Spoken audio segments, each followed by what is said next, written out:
Oh, what's up, YouTube? It's Richie from Boston. I am having serious technical difficulties here, but we are working our way through it. So if you guys can hear me, hang tight. We've got Gary Wayne, the author of the Genesis 6 conspiracy, and he is standing by. I just have to get him a link because the first one would not work. If you guys can hear me, just give me a shout in the chat box real quick. I'd appreciate it. Okay, so here. Oh yeah, we're live. We're live. Good to go. 5 by 5. Guys, stand by for 1 second. Let me send him this link one more time. We just had Gary in here and it wouldn't let me start this up whatsoever. So that was lame. 1 second. We'll be rolling. Wow, this is the hardest live stream ever. It would not let me start up.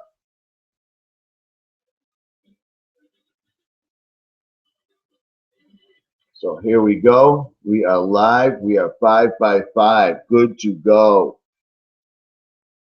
Good to go. Who do we have in the chat? Seek Truth, Dan V, Joe Phoenix. What's up? Jesus Only True Way. Indeed, 𝗦𝗵𝗿𝗲𝗚. What's up? Skeet to Punk 01. Bartley Gerba. Shref.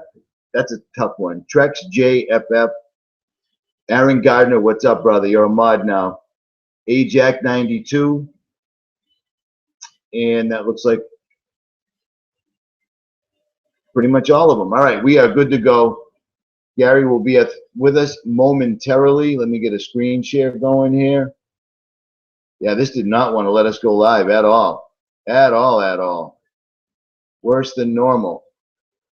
This is the author, Gary Wayne. You've probably heard his live streams on numerous other channels. He does great work. He's gone inside the rabbit hole deeper than most, and he can tie all this stuff together. It's pretty amazing stuff. Big time. There's lots of links on this website. I'll leave a link to it in the chat. I kind of already did a couple of times. And hopefully he can get back in here because I finally got live and it was no joke. How about that debate last night, huh? That was ridiculous. Absolutely ridiculous. And the funny thing is he's going to cover this, where these people, where they pull up the 1-2 voting system, the pool, the DNA pool these people are picked from. It's a pretty shallow pool, as you probably already imagined. Give me 1 sec.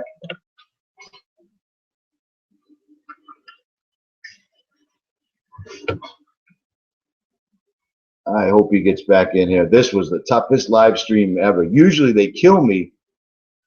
They kill me in the live stream. They'll knock me out of it. They did it the other night with Nicholson. They did it with Anthony Patch. Hello. Okay, that didn't work.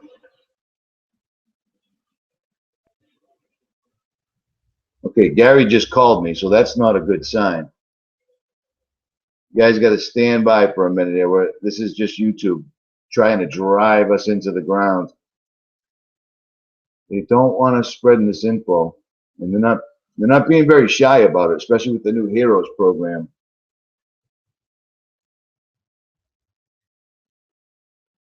Let me send him the link one more time. Hopefully it works. Everything's running really slow on my end. As soon as I open this live stream, everything comes to a very slow halt. All right, one more time. Come on, Gary. I just had him too, guys. I just couldn't get you guys hooked up to it.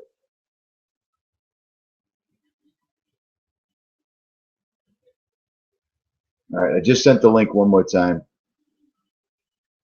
Hopefully we can get him in here, or I'll have to go solo, which I've done before. It happens. Hopefully he's here any second. The debate was rigged, absolutely. I don't even know how Hillary was able to stand up there that entire time. I didn't watch all of it. I watched some of the highlights today, but I don't know if that was a hologram. I don't know what it was. I don't know.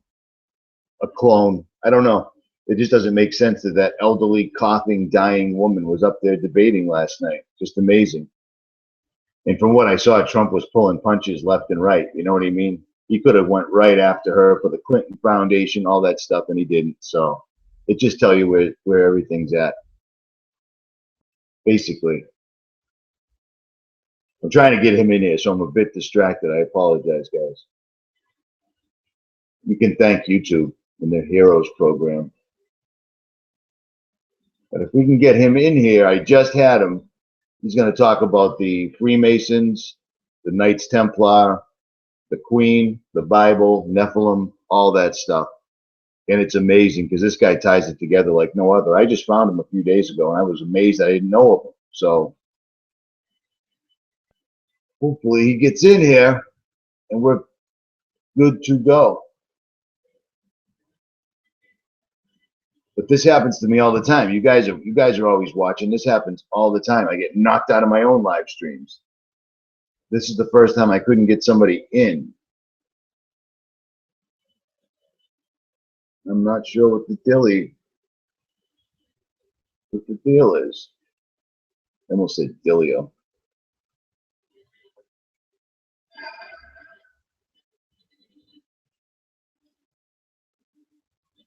All right. All right. All right. All right. I'm just hoping he pops in here again. Men of renown, indeed. Aaron Gardner hit it right on the head. Right on the head. Men of renown. Atlantis, all that stuff. It's all right here on his website, too. This is a killer website. I think I put the link in there, and I'll do that again right now. I wonder why it's so hard getting this one person in here.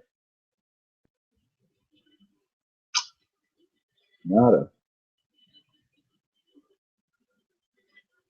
It took me 5 tries, 15 minutes to get my live stream up and running. I mean, it's going now, but now I can't get the guy in here. That's not cool.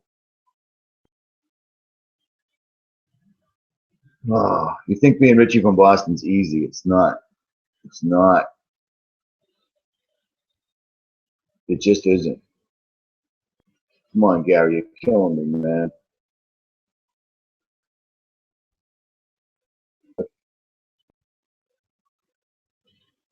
And I'm sending him the wrong link because I'm just an ass clown like that.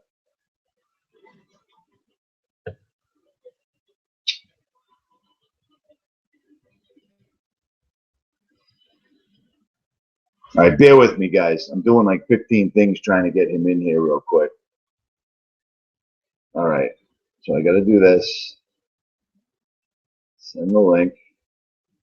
Got that.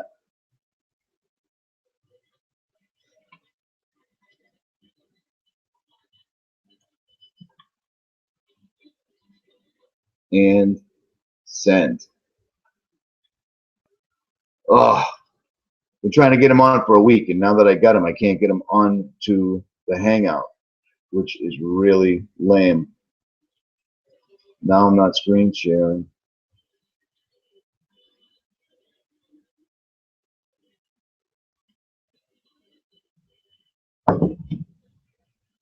Well, hopefully he makes it, because I don't want to kill this and then start it up all over again. That would really suck.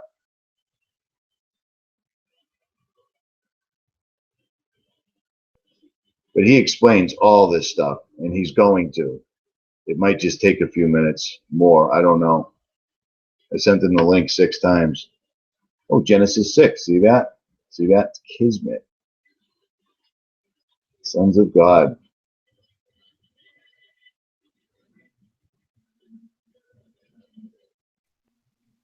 Come on, brother. Got him. Gary, can you hear me? I think your mic's muted, brother. I can see him.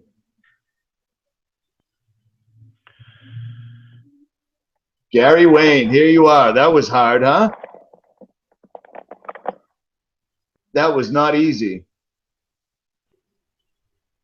Can you hear me? I am here. Awesome.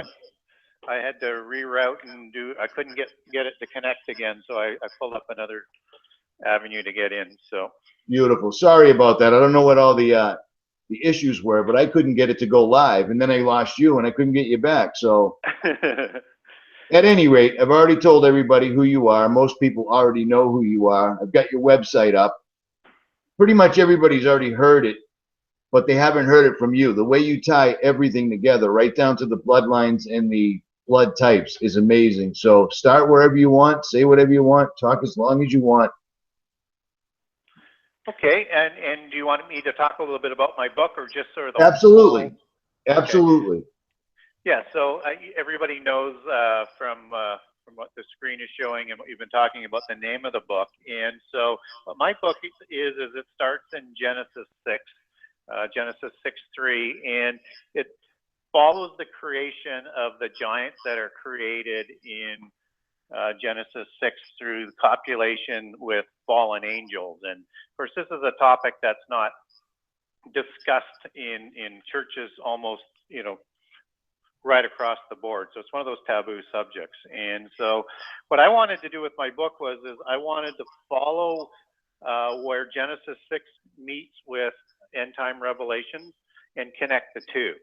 And so I started doing more and more research on it because I'm a real prophecy buff. So that's why I wanted to do a connection on this. And so what my book does is it documents how the giants were created, how they partnered with the descendants of Cain, as well as the fallen angels who were their procreators of the Nephilim, and the rise of the secret societies and the rise of the mystical religion created by the descendants of Cain, how they partnered in the antediluvian epoch to totally corrupt the world, how this organization, these partners, and these descendants of the Nephilim were able to cross the deluge, impact the early post-diluvian period, including such famous stories as Babel and Sodom and Gomorrah, how they affected our history throughout, how they usurped the kingships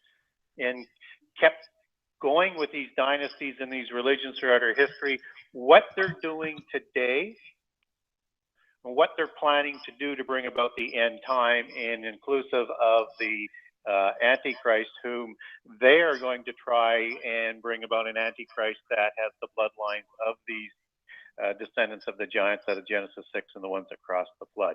So it's a 6,000-year investigation into the House of Dragon, as I like to call it, and the bloodlines and their descendants and their organizations, as to how they've been trying to enslave humankind over and over and over and over, and how they want to bring about this rendezvous with destiny in the end time. That's quite a mouthful. That's quite a mouthful, and it looks exactly like we're at that point right now where everything's coming together. Does that sound right to you? Oh, I think the end time is on the horizon for sure. You know, I don't know how fast it will come about. There's still some significant things to take place before, you know, the end time will come about, but they are working at a feverish pace these days to bring about the New World Order, as difficult as that has been for them, and to bring about the universal religion, which are the two main requirements to bring about the Antichrist, because it's the Antichrist that's going to inherit this system and this government structure and this religion, not through war. He'll come in peace and then he'll bring war. So they are working at a feverish pace, and the connections that run between the bloodlines of the Nephilim, the religion, science, and so many other aspects that, you know, people don't really see, even though it's hidden in plain sight, are working together to bring this about. And it is a leviathan of so many tentacles and so widespread that it is almost incomprehensible, and it's why they're so easily able to hide what they're doing right in plain sight. This all stems out of England, is that correct? Well, I'm talking royalty, the Queen and their bloodlines, stuff like that. Yeah, so that would be one of the bloodlines that we would be talking about, and royalty, you know, for the most part around the world, but certainly the English throne in the English, current House of Windsor, which is the House of Hanover from Germany, is the most prominent one. But that may not be where the Antichrist comes from, but that is one of the main bloodlines for sure, no doubt about it. Where would your best guess be from where the Antichrist would rise? Well, it could literally rise from any of them, and but the thing is how they work it is they keep 3 of them in place all of the time. Now, they're not in control, even though they're trying to bring it about. They want to bring this about on their own timetable, but they're held back by the restrainers. So they've always got 3 antichrists in place who are super adepts. They've been initiated, so they're always prepared, and they'll pick the right one at that time. But I would, if I was, looking at following sort of the clues, I mean, there's some famous families like the Sinclairs, who created Freemasonry, and they're part of these royal bloodlines, and they're part of the Norse bloodlines, and they've intermarried right into the English bloodlines. And the House of Stuart, of course, is part of that same whole mix. And the House of Stuart is one of what it's called the Unicorn Dynasty. It is the unification of all of these ancient bloodlines. So look towards the House of Stuart as one possibility, but also follow the crown that they call the King of Jerusalem. And what's important about this is a very, very important title that was given to the tribe of Benjamin to have Jerusalem. And so this King of Jerusalem, which is held currently by the King of Spain, it's not passed on by father to son like most of these inherited titles are. This one kind of moves around, and it used to be with the Habsburgs of Austria. So watch where that moves, because part of their bloodlines goes back to the tribe of Benjamin, and also to the tribe to King Saul.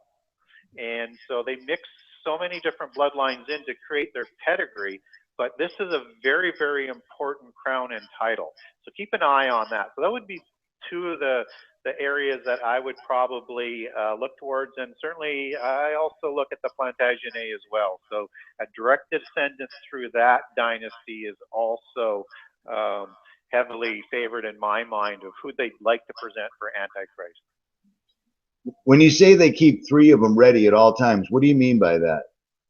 Well, that's where the mystical religion comes in, and the 7 sacred sciences and the occult world. So the bloodlines are heavily occultic, and they're heavily polytheistic, and they've been wedded together since the beginning. And so when you hear of, like, in secret societies of initiation into Freemasonry, and then into the Illuminati and the Rosicrucian, or any initiatory society, this is a reflection of that initiatory organization that we're talking about that has so many arms in its Leviathan.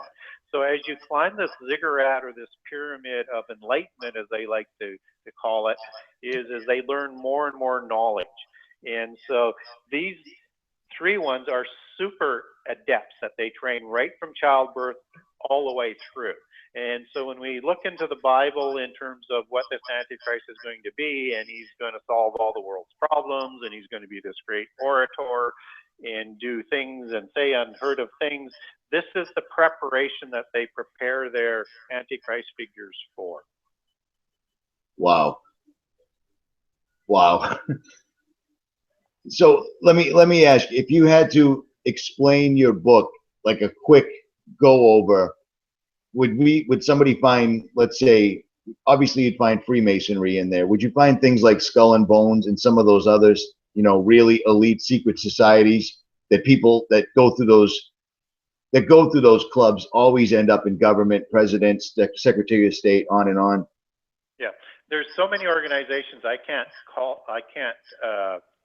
put in a book all of them, because there's just so many. But in this particular book, yes, Skull and Bones is in there. Obviously, the Rosicrucians, the Illuminati, Freemasonry, the CFR, the Bilderbergers, and I also give a bit of a pyramid as to that structure on how that secret society works. And you have to understand that the bloodlines enter in at the Rosicrucian level and a little bit lower, but for sure you've got true bloodlines in at the Rosicrucian level.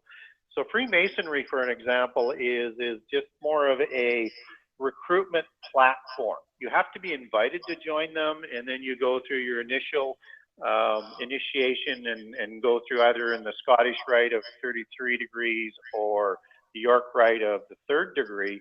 You'll become an adept at that point. And at that point in time, you are now Illuminati. You may not be of a noble bloodline from the giants, but you're considered worthy enough to be the adept. And from there, that's where you enter into the Illuminati. And then from the brightest of the Illuminati, and then also narrowing down the bloodlines for pure bloodlines, they get drafted into the Rosicrucians. And so in the Rosicrucian, and you have this mixing down of pure bloodlines with less pure bloodlines, and probably a few that are just highly, highly talented.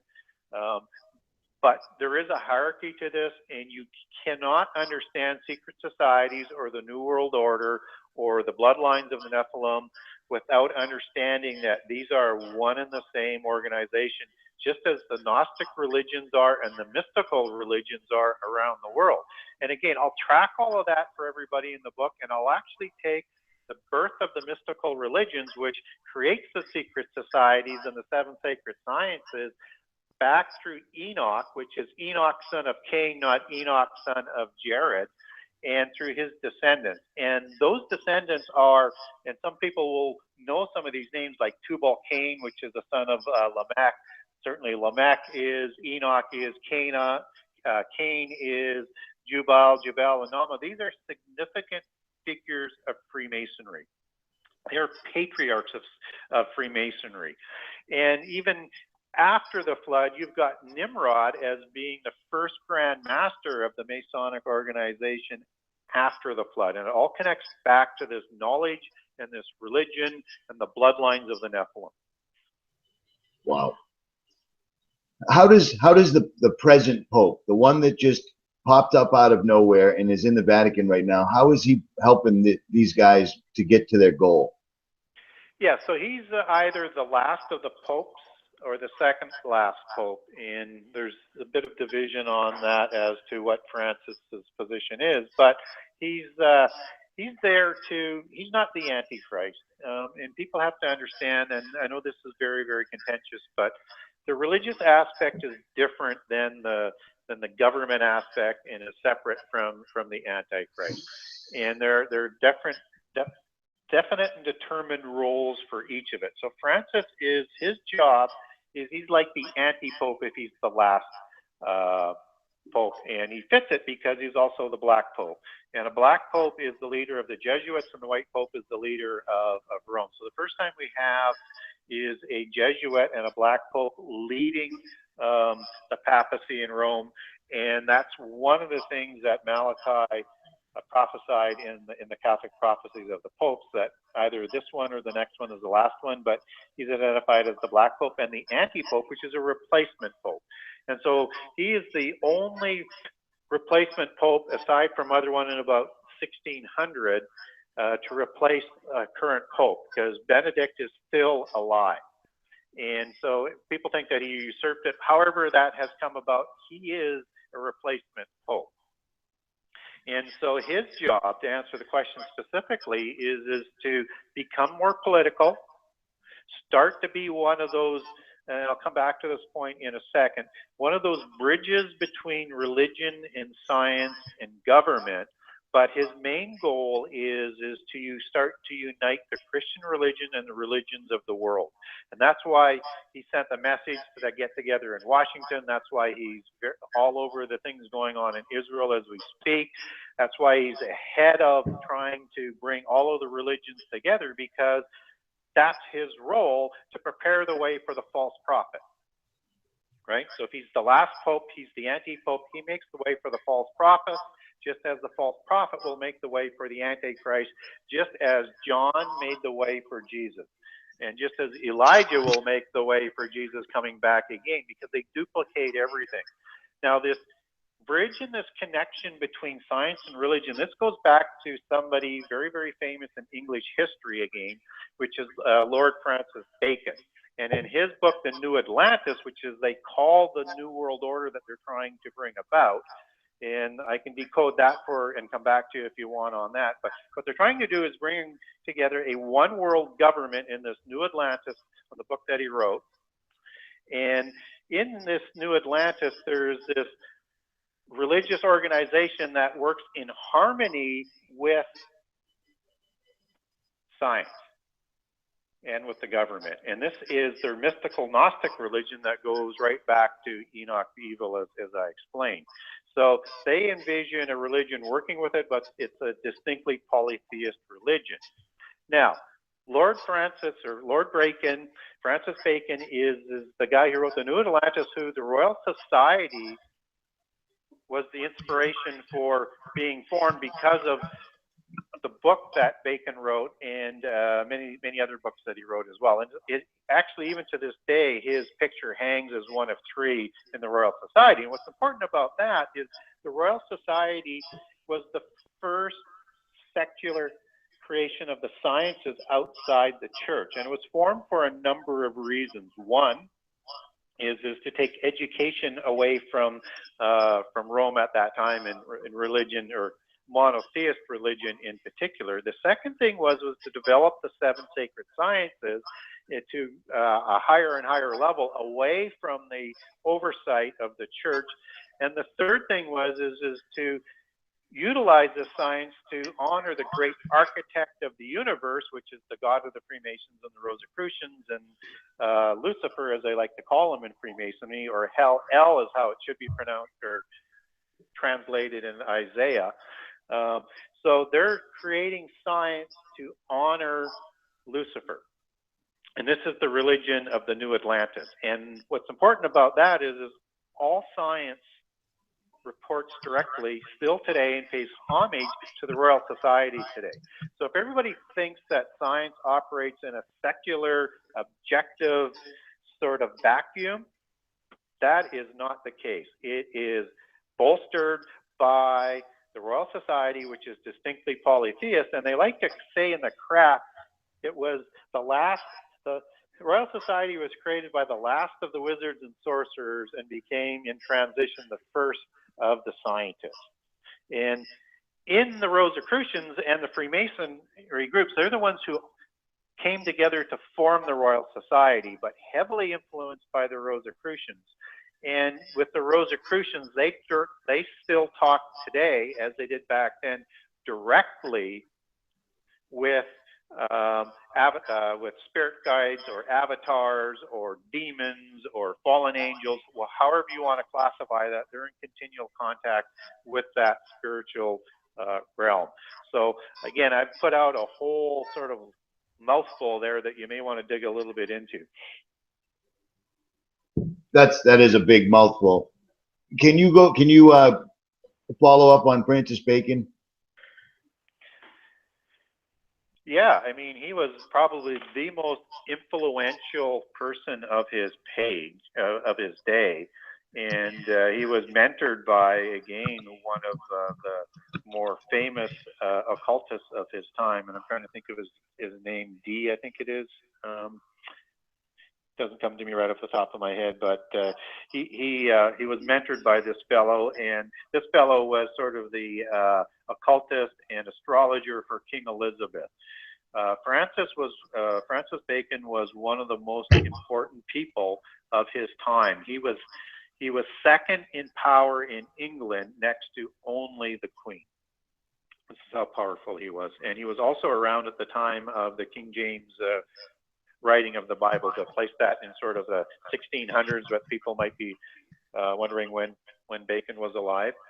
And he wrote many occult books about alchemy, but this New Atlantis, which is also the basis for the founding of the United States, to be the platform for the New Atlantis, was again part of his whole dream. And again, he was heavily involved in convincing Queen Elizabeth and King James to continue with the exploration of the New World. So when we talk about Francis Bacon, we're talking about one of the most influential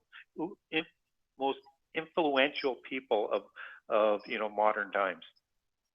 It's amazing. I know exactly the guy you're talking about. That reported directly to the Queen, and I can't think of his name. A lot of people said that the wizard Merlin was based on him. Does that sound right? Yeah, John D. was his name. It just came. Oh, all right. There you go. There you go. Well, I knew what you're talking about.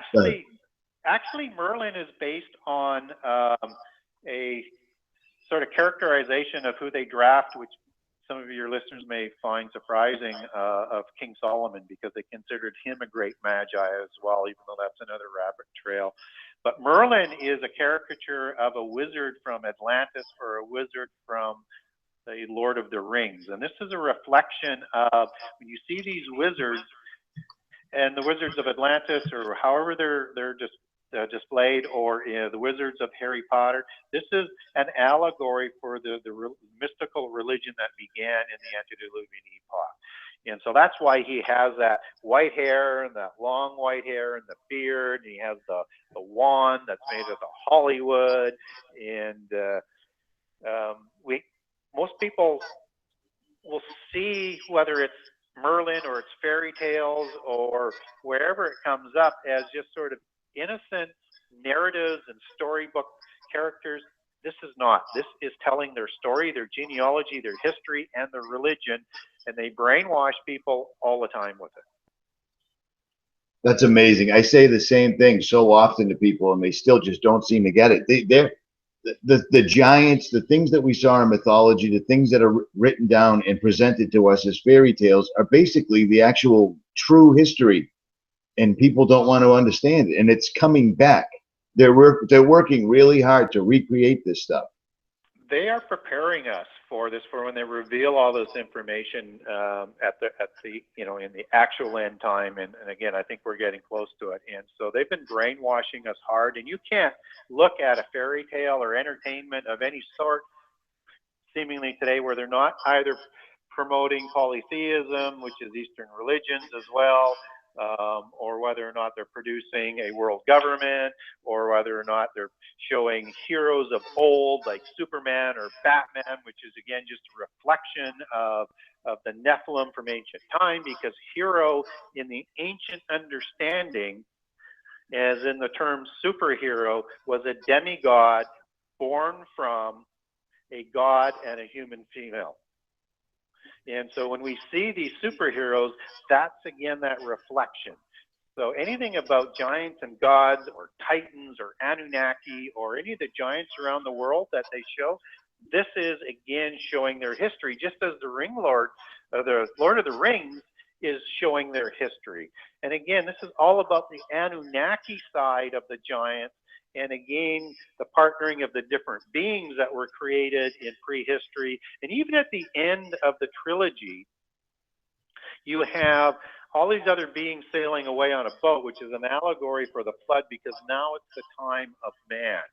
And this is almost, for the most part, exactly what happened. So we see all these other beings disappear, and the little beings like the fairies and the elves and the gnomes, and there's many of them, according to what they believe and what they write about, they had many, many different kinds in the antediluvian world. And we don't have them today, but they're also connected to the end time and the alien phenomena in ways that people probably don't realize. But understand, again, Lord of the Rings was talking about the ring lords, the kings, which were the Anunnaki kings, and they were awarded kingship in Nippur by the fallen angels or the watchers or the gods to rule on earth, and they usurped the kingships both before and after the flood. And that's where the dynasties and the bloodlines continued from, and they tend to try and keep those bloodlines as pure as possible through intermarrying all the way through. And that's why the royals, as an example, they continually intermarry to keep those noble bloodlines as pure as possible. Is it true at the end they're going to go around and get, like, is this accurate that one in I think it's 167 people have the right blood type, the royal blood type, or the, you know, the blood type they're looking for, the fallen angels. Does that sound right? That sounds very, very high to me. And so, I mean, when people talk about a blood type, they're usually talking about Rh negative blood. And it could be that, and it could be Rh negative, and they also need a O negative, as I recall, to reproduce and match with. So they have to make sure that they're doing that. And Rh negative was inserted into the human bloodline at some point in time that science doesn't really want to tell us when it was, but it is not inherent to the human blood types. So it was inserted at some time in our past, and whether or not it was Cro-Magnon or whatever other type of being, Neanderthal is another example of what some other people speculate on. This has been injected. I think it goes back, personally, my speculation, and nothing to prove it on, but I think it goes back to the fallen angels and the ones who mated with the human females. And this is also connected to the Nazi syndrome as well. And again, in my book, I'll connect so many dots for you that you absolutely be amazed. And that's why it is a long book, just to lay the whole case out. But when we talk about the Nazis, and they were trying to create the new man, they're trying to create the new Nephilim, which is the same what they're trying to do right now, whether it's through transhumanism or whatever. But they believed in a Rosicrucian belief. And again, note the connection, Rosicrucian, of Vril. And Vril was a potency in the blood, possibly Rh negative, that's going to spot, that they believed would sponsor a future super race of super beings. And it's a belief of a doctrine of race purity and bloodlines, again with same sort of ideology as what the royal families and the 13 families like to do as well with the bloodlines. So it could be that, but we don't get a lot of royal blood to test. So, and if they have tested it, they've not made it public. So at this point, Rh negative is still a bit speculative. But you can also match it up with a couple other things that they like to say and utilize. And one of them is called the gene of Isis, which I will also detail in the book. And that's also their root in occultic circles as the gene of Isis for Genesis. And so they believe there's a specific gene markers that will denote who they are. And if I've got some many Christians out there, I want everybody to know everything I do is even though I use outside sources, I weigh everything against the Bible. So don't think I'm going too crazy here. I'll always bring it back to the Bible and the book. But they believe this gene of Isis is another marker, and it's only these people that are going to be allowed to thrive and evolve into gods in the new Atlantis. And you'll hear this come up, and George Bush used it, Sr., and also George Bush Jr. used it. And of course, they're also a part of the groups, and I'll itemize that in the book, whether it's the CFR and the Skull and Bones, in particular with the Bush family. But they use the term 1,000 points of light for the New World Order. Okay, now that's mixing the government aspect that I talked about with bloodlines or DNA, because in the Gnostic belief system, and also mixes in the religious aspect here, in the Gnostic belief system, 1,000 points of light is the spark of the divine that links back to the bloodlines and the Nephilim and the spark of the divine that came from the fallen angels, and only those ones will be permitted to rule in the new Atlantis that they're trying to create. That's amazing. It is. I'm looking at images while I'm listening to you. Are you aware that the Jesuits are in charge of the Lucifer telescope, CERN, as well as the Vatican?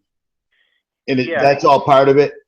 Exactly, and they have a Jesuit at the top. And the Jesuits, I don't spend a lot of time in the book. I spend a lot of time on the organizations that would have created the Jesuits, because, and let me backtrack here a little bit, and I'll come forward a little bit more on the power and the influence of the Jesuits. So the Knights Templar were formed by the Gnostic moles that were already in the Roman Church, and these were the Benedictine nuns, Cistercian nuns, and the Augustine monks, and they were all part of this same Gnostic mold that go back, and I'll detail that in the book as well. But they formed the Knights Templar to be this very powerful group, but it was, unfortunately, they were disbanded in 1307. So in about the 1500s, the groups were being reformed, only this time dispersed, because they didn't want to have so much power or control within the secret organizations in one spot, so that they couldn't be so easily disbanded as they were in 1307. Right. So the Jesuits came about as a replacement part for the moles in the Gnostic Church, as almost like a military priest order, only not quite as militaristic. And it's been their job to continually turn the Roman Church, the Roman Catholic Church, into a polytheist religion from the inside. And just as they've sent out their Gnostic moles into other Christian churches to bring in things like allegory for interpretation, and the Bible is not accurate, like in the Jesuit, I'm trying to think of in the 90s, they did a whole bunch of research and a whole bunch of meetings just to sort of defame the accuracy of the Bible. But it's their job to destroy Christianity from the inside. And today, they actually have a Jesuit running it. So like I said, I think he is the last pope. I think he is making the way for the Antichrist. And the Jesuits were working very closely with Freemasonry early on, but the Freemasons decided, and this comes right out of Albert Mackey and the Legends of the Craftsman, that they were become too powerful, and they didn't want to have what they were doing in their agenda influence what the agenda of the Freemasons were. So they split very early on, but at one time they did work together, and there's a lot of thought that Freemasonry had a lot of to do with creating the Jesuits. I'm not convinced of that, because even though Freemasonry goes back to an older Masonic organization, I think they were just reformed from the Cistercians and the Benedictine monks that were already in the church. Wow. It stands to reason, too. I'm going to say 90% of my audience right here is Christian, so everyone's pretty much on the same page. I made a video this morning about how the Pope went to that awakening. He did a video call with that awakening program that was going on, where they got all the different denominations together, and they basically, for the most part, canceled out Protestants today or yesterday. Yep. So, I mean, he's on it. He's on it. He's made so many blasphemous statements. Yes. I mean, he's doing his job in overtime. The Pope has never been more visible than he is right now. Yep, and he's doing more ties into the UN and more ties into the environment, and so much of what he says you can take two ways. He sends a lot of encoded messages out there that, whether he's talking about the morning star and he says he's referring to Jesus, I don't believe that, because he's a Jesuit, and the Jesuits believe in Lucifer, who they also call the morning star. So he knows who he's talking to when he's giving these encoded speeches, and so do all of the occultists who do their speeches, just like the Bushes did with the 1,000 Points of Light. Right. It's one of the more obvious sort of allegories that they're using, because allegory symbolism is all part of their religion, right? And in the end time, they're going to make a case that the whole Bible is allegory, and and they'll go back to, and again, these scenes are all part of it. And the scenes use the code that they called Pesher. And you might know this as the green language in the occultist language, or Legamen language, but it's allegorical language where the top story isn't the real story. You have to understand the allegories to understand the real story. And they'll make a case that the Bible was written allegorically, and if you can hear hints of it today. So if you ever hear people saying that Jonah didn't happen in the Bible, that's the Gnostics. And the reason why they pick on Jonah, because it's, Jonah being swallowed by a fish and then going down to the depths of hell.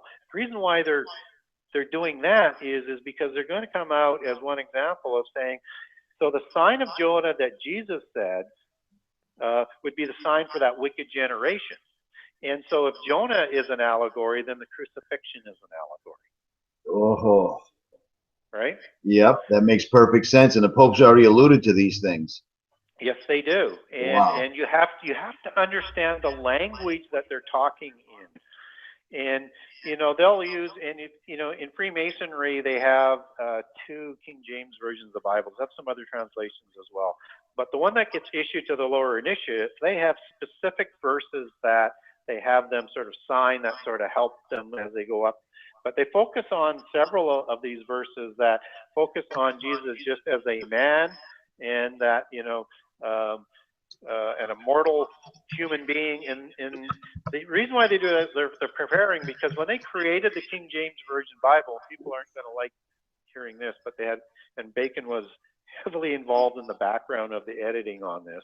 And in fact, the first King James Bible came out with Freemasonry symbols. They added their Polychronicon on top of the base of the King James Bible, which they have at the adept level. And that's the St. John's Bible that you're going to see that a lot of the presidents swear into as one examples of that extended Bible. People can't get that one unless you're an adept or higher. And I'm not saying the King James Version is an evil book, because I'm not saying that. It's a very good translation, even though they have some of their markers in the book there, like Lucifer is the only one other than the Vulgate Bible by Jerome that says Lucifer. They all transfer Hell, which is the real name for Lucifer, differently as Day Star or Morning Star.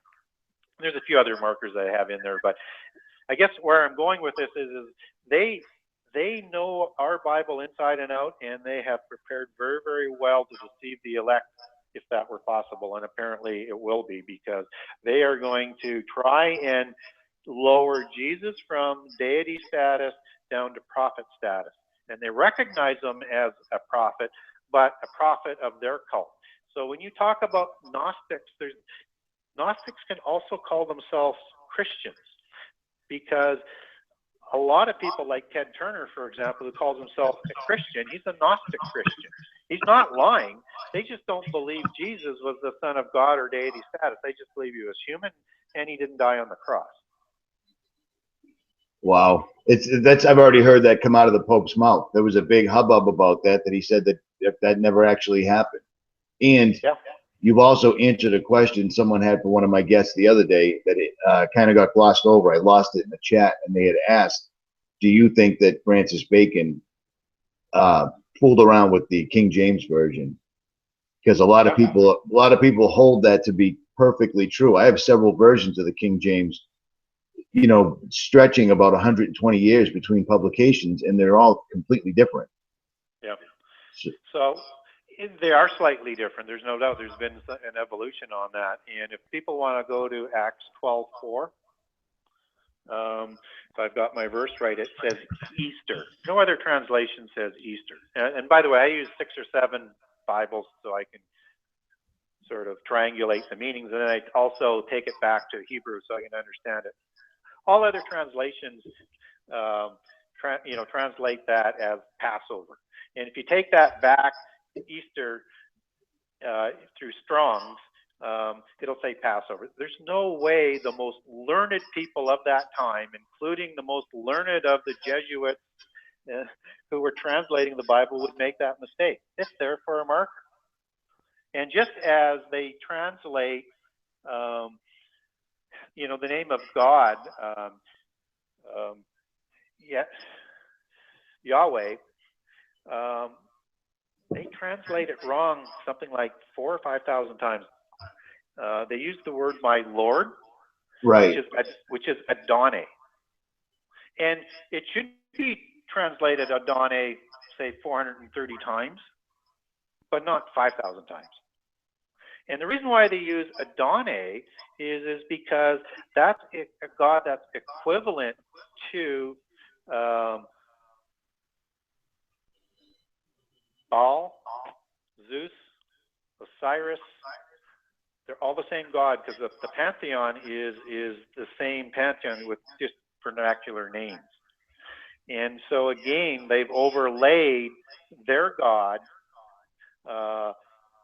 into the Bible using Adonai, in my opinion, because it just shouldn't be translated that way. And the other version is that they also like Adonai, because take off the A, which is my for the my Lord part, you just have Adon.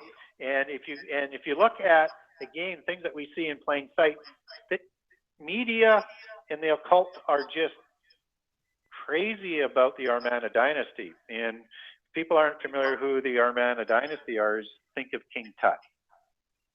And then think of Akhenaten. And also, go look at Akhenaten. Look at that strange face. He's got the face of a serpent. So that's part of the diluted bloodlines, but I'm going down another rabbit trail. So the Amarna dynasty worshiped Aten, as Akhenaten had introduced them. And Aten, if you translate that from Egypt to Hebrew, it actually is the same God, because the D is a T and the O is an E, and they can be translated the same way. So again, they're overlaying their occultic belief system on that word Adonai. I don't want to spend forever on the King James Bible, but just and again, it's a good translation. But understand they had their hands all over this. And people will also say that, King James was not a Freemason. Well, of course he was a Freemason. And he's got a mural in the Lodge of Scone, and they've got a date when he was initiated. And the mural in the Lodge of Scone is showing his initiation. And that makes sense because the Stuarts always promoted Freemasonry and technically brought it with them to England, even though the first records of that will show up in about 1620. I think this was preparation for bringing Freemasonry with them, and certainly by the 1640s and the 1660s, between the Royal Society and the launch of Freemasonry, this is no coincidence to this point in time in history. Wow. And people are wondering. Let me ask you, Gary, real quick. Yep. So if you were praying to God yourself, what would you address him as? Just God. Okay. I mean, I'm not hung up on that. I just don't like an overlay of a polytheist title, right? Right. When it says my Lord, and that's a Hebrew word as Adonai, that's fine. But when they start translating Yahweh, and I know that can be pronounced several different ways, as Adonai, I object to that. That should not be done by the most scholared and learned of the people of that time. It just does not. It just denies plausibility in my books. I noticed there's a picture of, at least on my screen, of Akhenaten. The reason why I said look at that face and those slanted eyes and that protruding chin, and if you look at it from a side, is that the angels that procreated the original Nephilim were seraphim angels. And seraphim, which is only it's a snake, correct? It is. And in Isaiah 6 is only the place where seraph or seraphim, depending on the translation that you're going to use, appears. And seraph in Isaiah 6 goes back to these venomous snakes in numbers that were hurting the Israelites during the Exodus. So seraphim angel, that in itself identifies them as a snake. Lucifer, or Satan, is a snake and a dragon as well. And this order was the Watchers, or the Grigori, or the Seraphim that were the Watchers in prehistory, that went to Mount Hermon and mated with others afterwards as well to create these Nephilim. And the giants looked just like them. So they had the face of a snake as well. And I give a description of what one of the Gnostic Bibles will describe in the book as what the seraphim angels look like. But again, basically, high cheekbones, slanted eyes, protruding chin, thin lips, and of course they were the spiritual dragons because they had wings. So when you think of a serpent and a dragon in antiquity are the same thing. One has wings and one doesn't have any arms or legs today, but they did at one time. So from a spiritual perspective, wings with a snake-like face on a seraphim is a dragon. And before Eden, before the serpent was forced to crawl on the ground for helping and participating in the fall of humankind, there were several types of animals that were on earth that were part of the serpent class. And so that's why the serpent in the Bible is recorded as now crawling on the belly, because the arms and the legs were taken away, as was the speech as was the intelligence, because it was an intelligent being as well, according to Genesis, the most craftiest of animals. And again, there was other ones that had wings. So now you have this dragon that we can't account for as being a physical being as well as a spiritual being. And it also tells us why snakes and dragons show up in all cultures, all religions around the world in prehistory. Just as pyramids do, which is a replication of Mount Hermon, in my opinion. And the flood story does, and giants do. This is one part of our world history, and a history known as prehistory that is hidden from us and not explained to us. Yeah, I'd have to say the Smithsonian has a lot to do with that, because too many people have found complete burial grounds of numerous. I mean, I said his name the other day, Sir Petrie, I believe. Found hundreds of, he said he found a new race of human beings, and they were between 8 and 12 feet tall, and they all disappeared. Yeah, very credible archaeologist, as well as his wife. And they go to the Smithsonian and they absolutely disappear. I have on Facebook, under Gary Wayne, I also have 2 Genesis 6 pages. And on the one that has the book showing, I've got, as anchored to the top of that page, a whole bunch of newspaper articles and other stories and pictures and inscriptions and skulls and things. But what's really interesting is I've got many newspaper stories of giant skeletons and skulls being discovered and put in the newspapers between, say, 1800 and 1940 to 1950. And I also have a link that goes back to another site where people post these linkages on, of these newspaper articles, and some of them will have pictures, the more sort of modern ones. Some of them will have diagrams, they'll have descriptions. All of these went back to the Smithsonian and they disappeared. Right. Just as that show on the History Channel, Search for Giants, they're tracking sort of a similar aspect of it. And again, their trail always goes cold at the Smithsonian. I also have links on my page about the little people that we talked about before, because again, the little people is part of this common world legacy. And they have found many sites in the United States and around the world. And they all, the ones in North America, they go to the Smithsonian as well, and they disappear. And I've got some links on that as well. And it's not just in the United States this happens. So this is greater than the Smithsonian. This is a worldwide phenomena where these skulls will not be shown. They get classified differently. They just disappear. And it doesn't matter whether or not you're going over to Crete or, or you're studying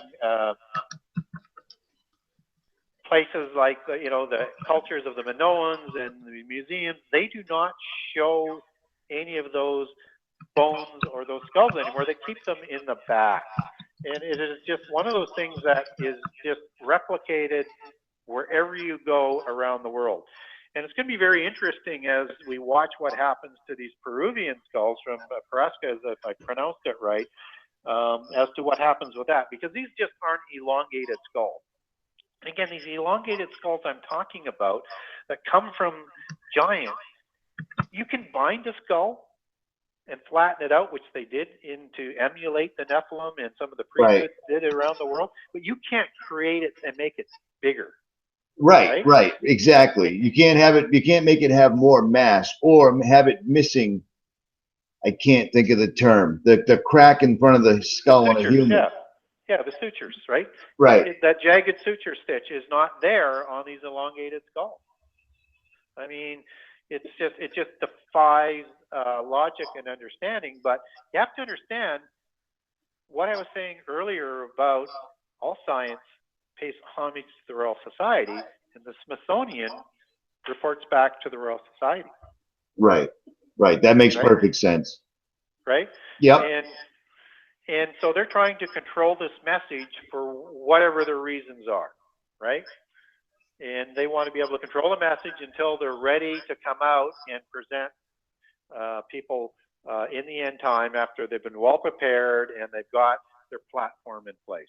Then they'll reveal this information. Unbelievable.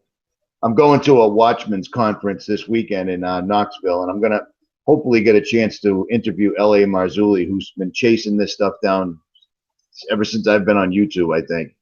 Forever. Oh, yeah, absolutely. Absolutely. So, you know, a legend in this industry.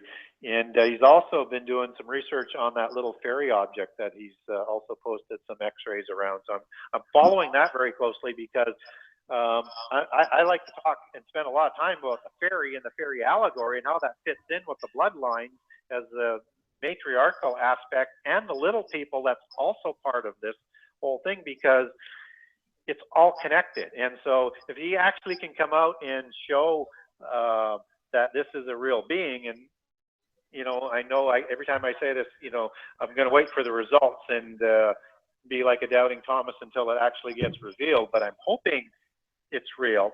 Then, you know, I think it's going to change a few things out there, but I'm sure they'll find a way to discredit it.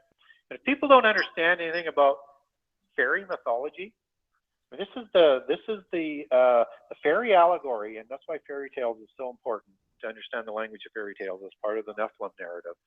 We're talking about the matriarchal bloodlines of the Nephilim. And the dragon side is the patriarchal, or the male side. So Akhenaten, as we talked about earlier, as you know, just because I praised that name, was one of the most important dragon kings,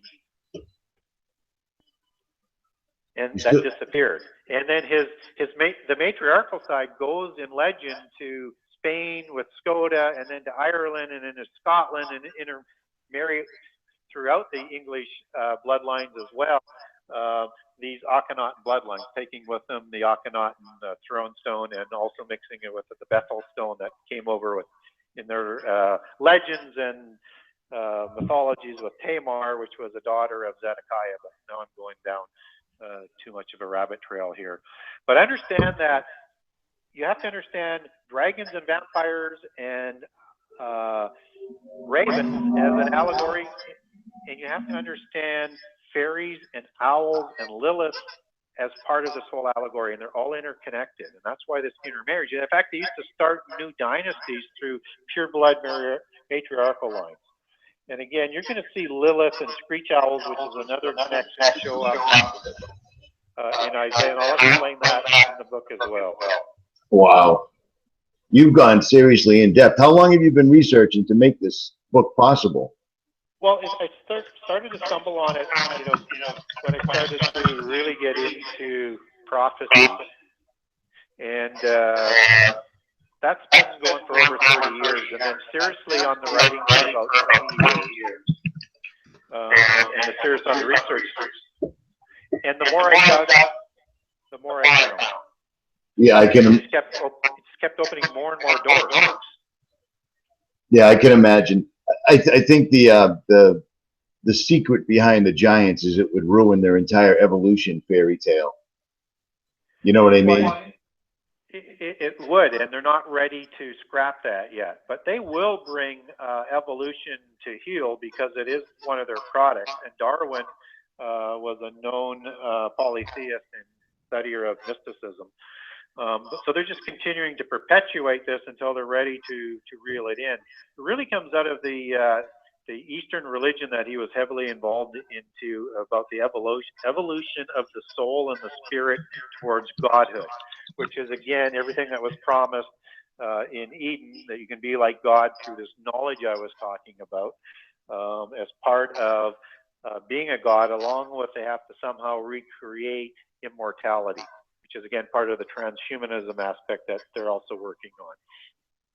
Oh yeah, transhumanism, that's taken off. We just did a 2-3 hour show the other night about that. It's just taken off, and it's everywhere. It's absolutely everywhere. So, yeah, so I think that, you know, it's part of the end time for people to totally believe. Is I think they really have to make a case that you can evolve into God. And somehow, for the people that they're going to offer some sort of physical immortality, so whether or not it's cloning bodies as vessels and implanting your spirit, they have to do something that's going to convince them that they can evolve into another level. Right. Right, and they're already working on it. They're already working on it. It shows up in commercials, movies, all the time. Yes, they're preparing us for this. That's why you can't look away from any of the entertainment. And when I was talking about Francis Bacon, there's a lot of thought and theory out there and convincing information that he was actually Shakespeare. Yeah, I'm pretty well convinced. I went over that a couple of years ago. I think you're on it. Yeah, and Shakespeare was just nothing more than this Nephilim and polytheist propaganda again, keeping the bloodlines and the genealogies and the history in place. And of course, not only with the kings and the bloodlines that he talks about in his works, but also the fairies. And that's in there for a reason. And it doesn't matter whether you go back to Ovides or you go back to the Greek classics. This is what they've done throughout history, is keeping this information front and center, but encoded. Just as fairy tales are today, just as science fiction is, just as Dracula is, and that's all connected in this in the allegories. So it's funny they're even called fairy tales, just to start with. Yeah, exactly. And you know, you can basically take apart any fairy tale that you want to and connect that back to this whole story. And you know, people probably aren't aware of that in the fairy mythology. There is 4 different classifications of fairies. One is these fairies that come from other planets and other realms, and these were rebellious beings, godlike beings, translucent beings, opalescent beings, gods that came to this earth who rebelled with the great fairy. And you know, I think over time they've accepted the name as Lucifer. I don't believe that that was his original name. They then bore what they call the earthborn fairies, which are the 𝗦𝗲𝗽𝗁, which connects into Skoda that I talked about going to Ireland. And of course, 𝗦𝗲𝗽 are the fairy people, and the Oberon, which is king of the fairies, because it's an overlord in the 𝗦𝗲𝗽.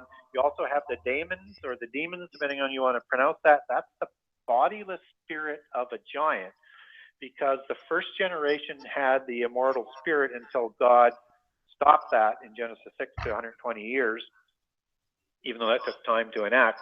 The first ones were immortal, but their bodies weren't immortal.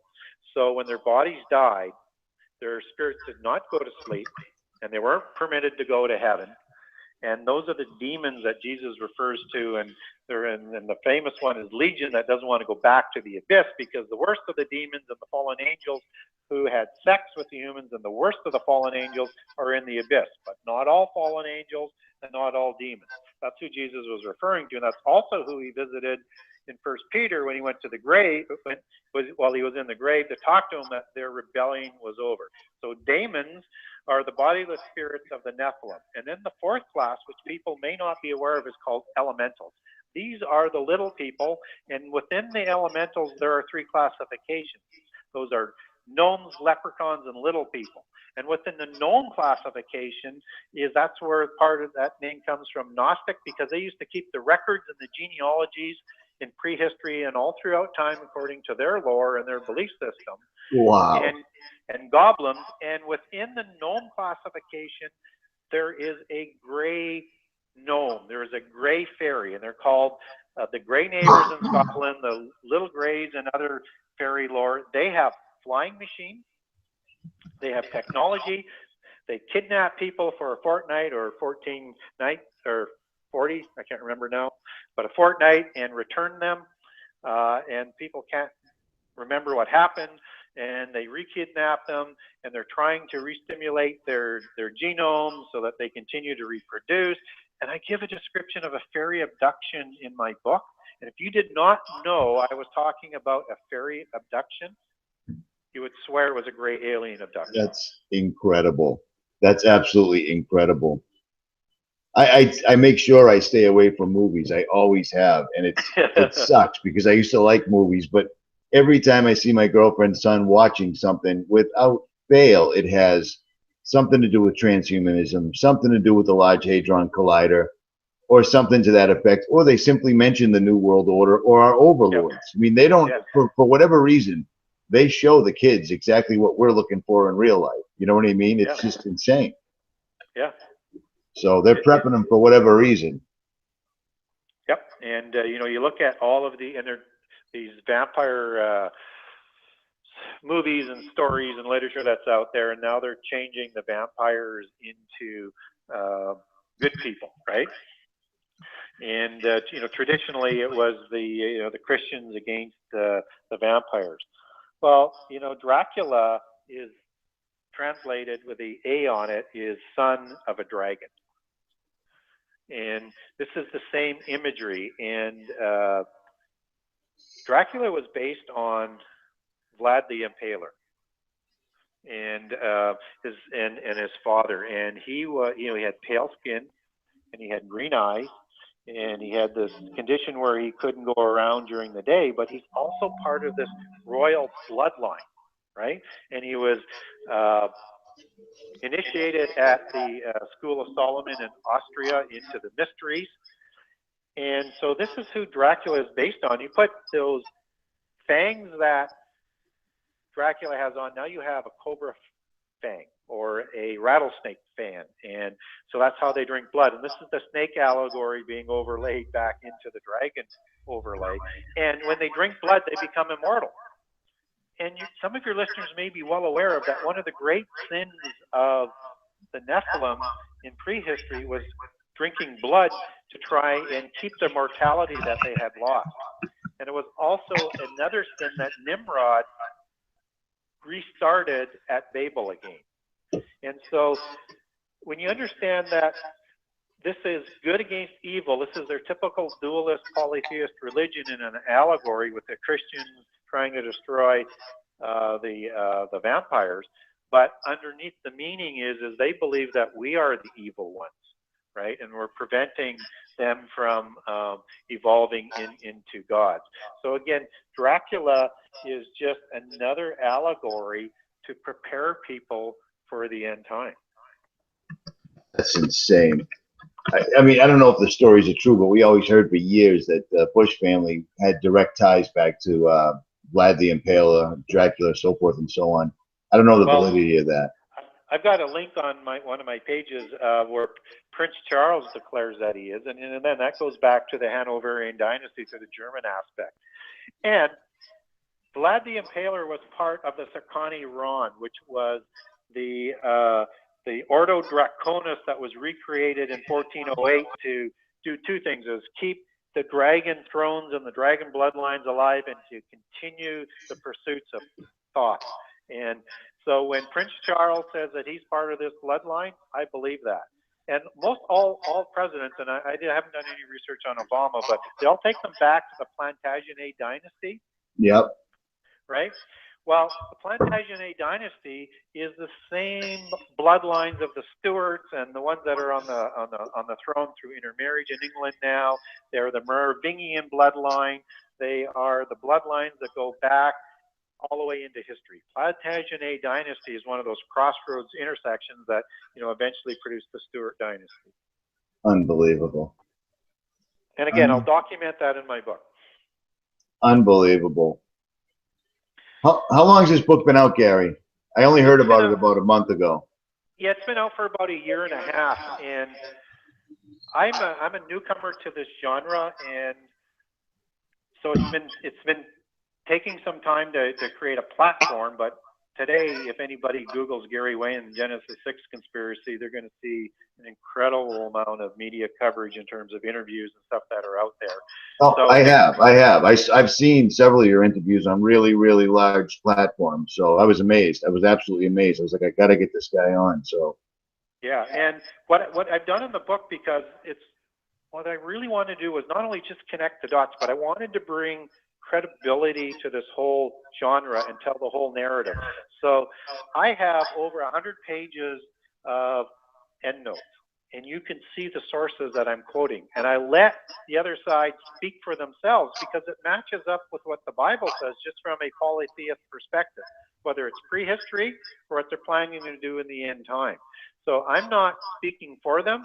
I don't necessarily always believe what they say, but it's what they believe that's important, and what they're doing with that belief system that people have to understand. I had somebody in the chat ask me to ask you about the Canaanites. Do you have anything on that? I'm sure you do. Oh, yeah, and again, I'll cover all of that in the book. In case people don't know, there's 98 chapters, and it's a large book, but it's written in 6 to 8 page lengths per chapter, and it's a mini story within a story. And so when that story's done, you can leave it, you come back, because it's going to take you a long time to go through the book, and I'm going to answer the Canaanite question in a second. Well, and it'll keep coming back up as the book unfolds, so you can read portions of it. There is so much information in there that you just can't speed read it. You're going to blow brain cells. Now, coming back, coming back to the Canaanites, they play a significant part in the post-Diluvian giants, and many of the giant nations are listed as the descendants of Canaan, intermarried, in my opinion, with the purebred survivors of the giants, the Rephaim, the Zuzim, the Emim, the Ozim, the Anakim, and on and on and on, and created more giants in the Promised Land and in the surrounding area.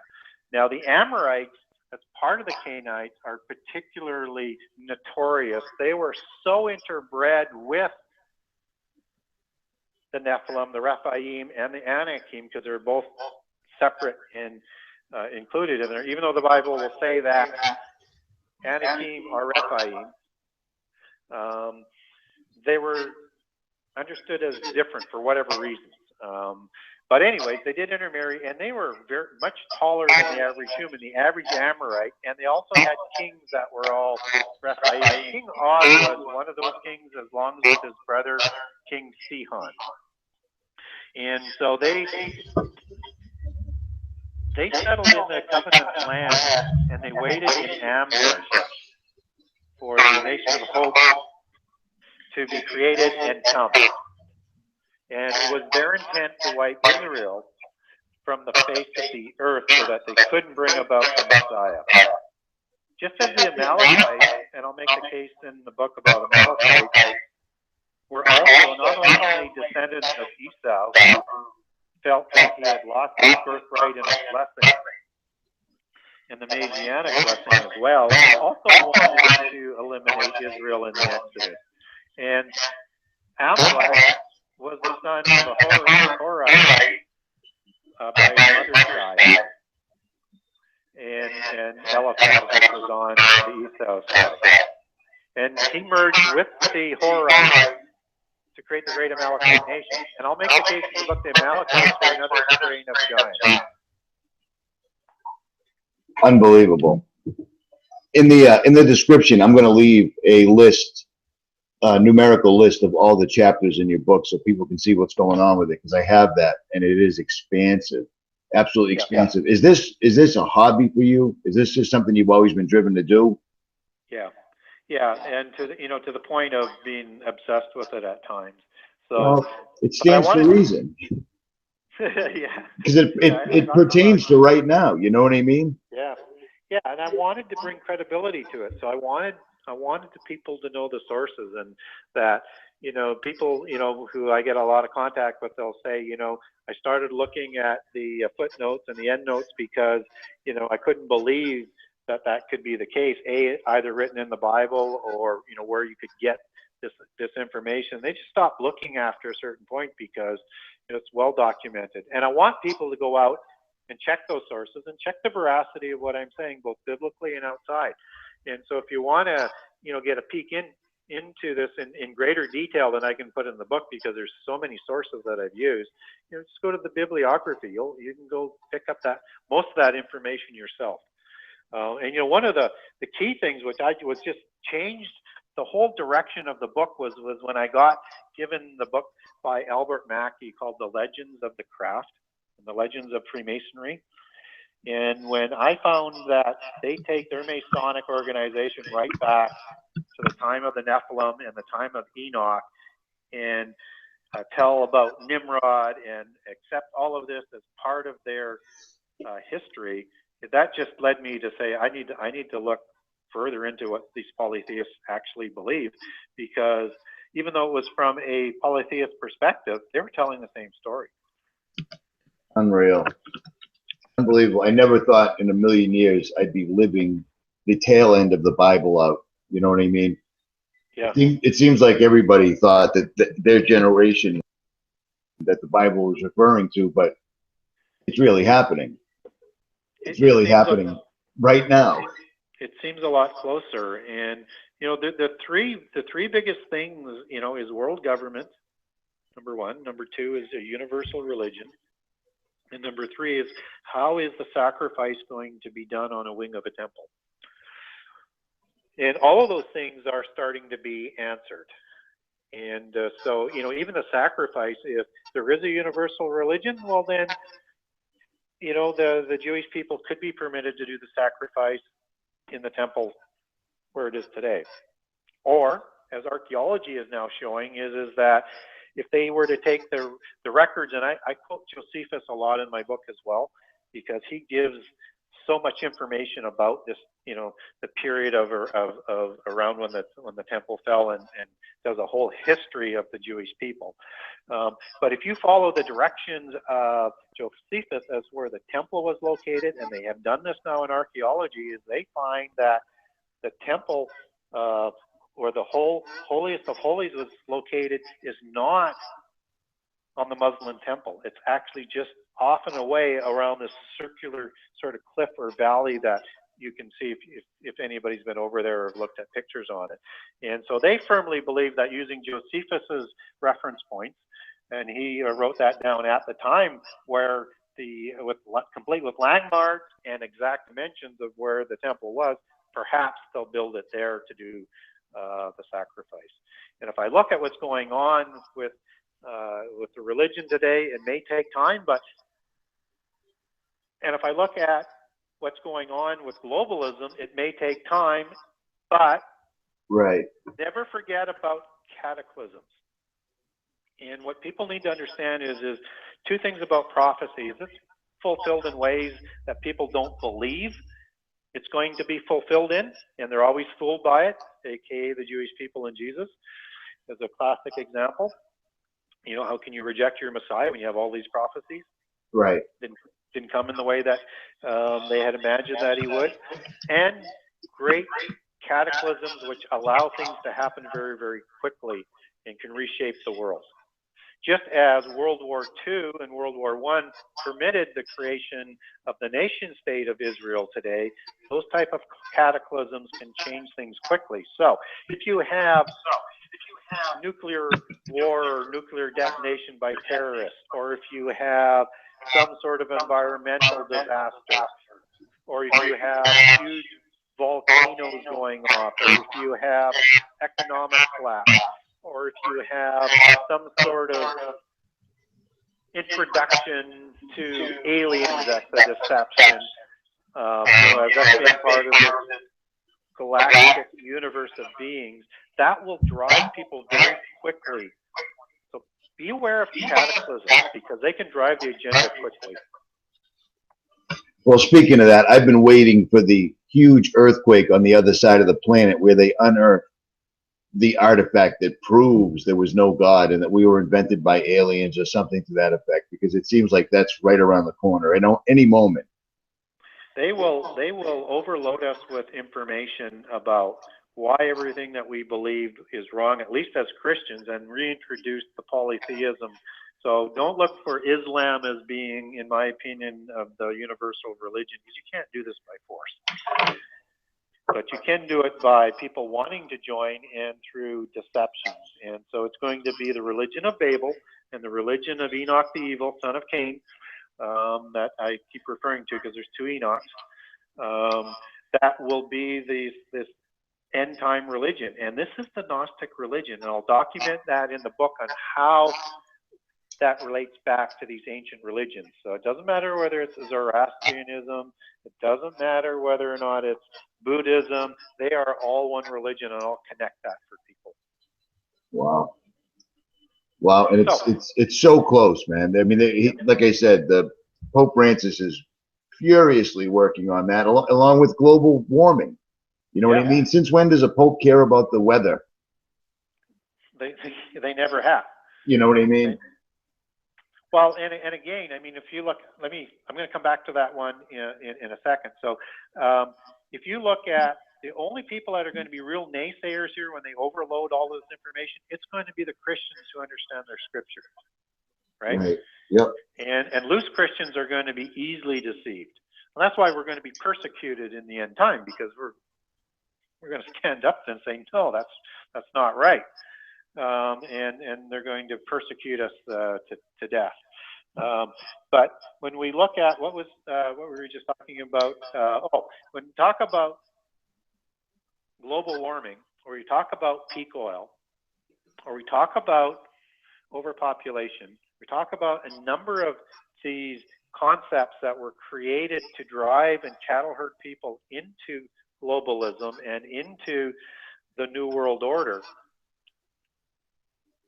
I arrive at that conclusion because it was created in the late 60s and early 1970s with the Club of Rome.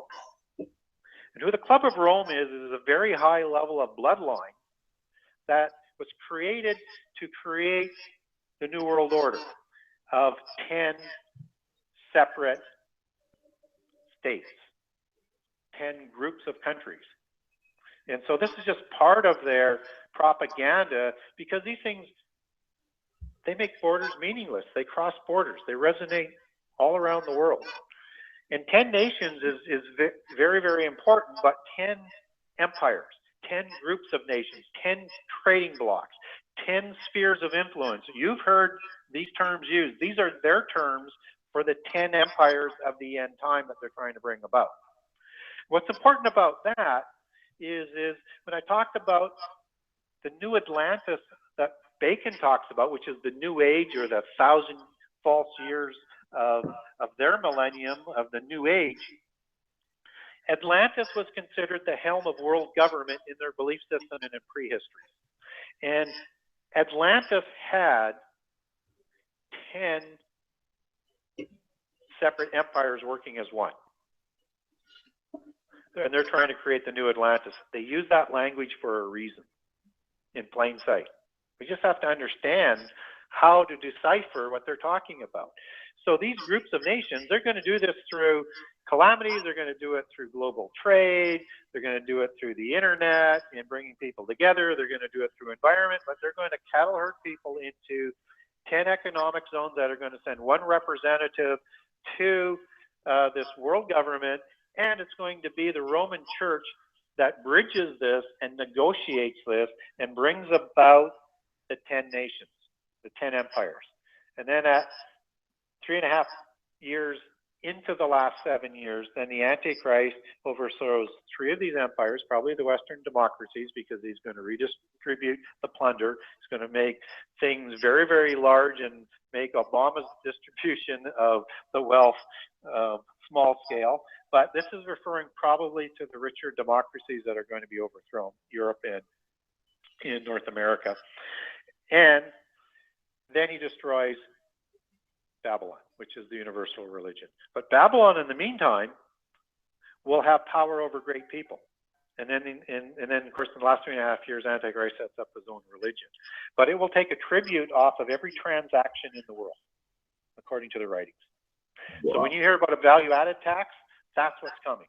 We have it in Canada, you have it in Mexico, you have it in most places around the world, and not sure you've got it in the United States yet, but it's coming. They're talking about it. But that's what they're going to do, because everything's going to be electronic transfer, because they're going to eliminate cash, and it's going to take a tribute off of every transaction. That's why Babylon becomes so wealthy, and that's how it controls the empire, the 10 nations, and they become jealous of her wealth and her power, and that's why they conspire with the Antichrist to overthrow them. The Antichrist is going to be a relatively unknown person of Nephilim bloodline, in my opinion, who is going to negotiate this deal. So he's relatively unknown, but he will gain fame throughout the first 3.5 years of the last 7 years, and the Christians will recognize who he is, but he will not be crowned Antichrist until the abomination. Wow. Wow. This gels with everything we've been talking about over the last couple of years. Everybody, for the most part. This is spot on. Absolutely. So this book should be pretty well received, I would imagine. Yeah, for the most part. I mean, it's not for everybody. Like I said, it's going to take you a long time to read it, and it keeps coming at you right to the end. So let's say if you go on Amazon.com, there's over 60 ratings on there. It runs about 80% 5-star and another 10% 4-star. Then I've got some people who aren't fans of me. Yeah, well, that happens. Some people just can't. They don't like the reality. It's not. There's no fear. You know what I mean? To tell you the truth, I mean, I'm almost 50 years old. I'm 48, and if it continued to go on the way it's going on and at the pace it's going on, I wouldn't want to live here anyways. You know what I mean? So, kind of. A lot of people are afraid. A lot of people are hoping God will intervene and stop things like stop CERN and stop wars. These things have to happen. Yep. In my opinion. Yep. Yeah, and just a little bit back on the book. If somebody is wanting to order my book, you can order it through Amazon.com and most online retailers, or order it through either your Christian bookstore or through a regular bookstore if they don't have it on the shelf. It has been in short supply. My distributor went bankrupt in June, so even though Amazon buys direct from my publisher, they've not been able to catch up. I'm hoping supply is now catching up out there as the new distributor was appointed in August. So there has been a little bit of shortage. If you can't get it, you can order it through my website, and I can sell it to you directly as well, and I can sign it or personalize it for you in any way that you want. So. And if anybody wants to get a hold of me with questions or things that they may have after the show, you can get a hold of me through Twitter at GaryWayne63 or on Facebook or through my website. Awesome. I'll leave all that stuff in the description at any rate, and hopefully we'll have you come back whenever you feel like it. Yeah, whenever you feel like it. Because we just sort of skimmed the surface. I know we did. The other thing too I wanted to say is on your website you have multiple hour-long shows where you talk about all this stuff in some different realms, like the Third Reich, all that stuff. So. Yep, I do, and I need to load a lot more up. I've been sort of traveling and on vacation for the last 3.5 months. So, the ones I really want to get up are newer ones and ones that are very, very specific to a subject, whether or not, because I've done some very specific ones like King Arthur and the Grail and things like that just dive right in on one subject. And I've done several in the last month or so because it seems to be popular because people want to talk about the difference between Day 6 and the Eden account or the Gap theory. So I've done one specifically on that. I've done one specifically on Atlantis. So, I mean, you can get them through Google, and YouTube, but I need to get some of those more specific ones up on the website so it's easier for people to get at. And I am looking at creating my own YouTube channel now. So there you go. That's the way to do it. I mean, you can come back on next week anytime you want and tackle any one of those topics above. No worries, no problem. We're starving for it, so there's definitely a demand. Yeah, so pick one that or maybe have your audience send in notes and say, what would you like me to focus on, and we can do a full show on one of those shows. That's perfect. That works. Yep. Any final thoughts, Gary? No, unless there's if you've got any more questions. I mean, let me check. Anybody got any questions? Type them really big so I can see it. Give me 1 sec.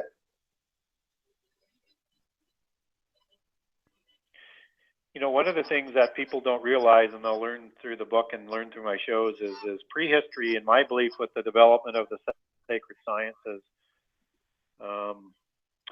It took prehistory to a level of technology and development that probably has surpassed what we did.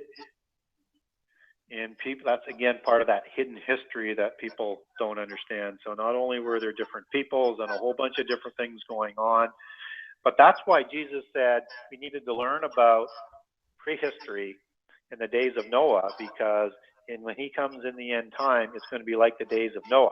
And I would also extend that to after the flood, because Noah lived for over 300 years after the flood. So I include the lessons of Sodom and Gomorrah, and I include the lessons of Babel in that because it's all related. And it's probably why Babylon or Babel is the end time religion. I'd love for you to go over Sodom and Gomorrah in depth if you ever were so inclined to do so, because I look around and it seems like we're reliving that right now. Okay, well, we'll do that on the next show. All right. All right. Gary, thank you for coming on. You got my cell phone number, so stay in touch. I do. Like I said, we'll pick a topic for next week. If you want to come back on, if you can make time, it sounds great. Taking off for the weekend, going to the Watchman's Exposition or whatever it's called down in Knoxville. They really haven't done much. Fun. Yeah, I'm going to interview Anthony Patch and 𝗦𝗲𝗍𝗲𝗍. That'll be good. So, all right. That's pretty much it. Gary, thank you very much. I appreciate your time. And all the information will be in the description. And we'll cover this all again next week. Terrific. Thank you. All right, brother. Bye. Thanks, Gary. Let me check out the chat real quick. It's dark in here now. 222 Mission, what's up? Enter the Stars, what is up, brother? Paul Panda, what's up, man? 𝗦𝗵𝗿𝗲𝗍𝗺𝗍 is still here. Kathy Peraza, Peter Stiffens, what's up, brother? I got that email you sent me the other day too. It takes me a long time to check up with emails because you kind of get flooded with them, especially with that stupid website. Chuck the Canuck, what's up, brother? Stinnett for life, anytime. Fear no evil, indeed. Uncle Elijah, Green Man, Kelly, Uzaru 313 opened my eyes, and Journey's Nani, of course. Quentin Mason, what's up? Yeshua's chosen, thank you. Well, you're stuck with that wrench now. Pew 2, what's up? K Small, anytime. Can't see all this. It's dark in here. It started out light and it got dark, so I can't really see. I need readers bad. I hate wearing glasses. I have to wear sunglasses all the time. Keeping glasses without crushing them, breaking them, dropping them out of an airplane, whatever. You know what I mean? It's just, I'm not that organized. Peter 14 or Poeta 14. Q2, Kathy Parada. I already got you guys. Anybody that I missed, mad love to all yous. No fear. No fear, but we are definitely the generation. All right, guys. Richie from Boston. I'm pulling the plug, and I am out.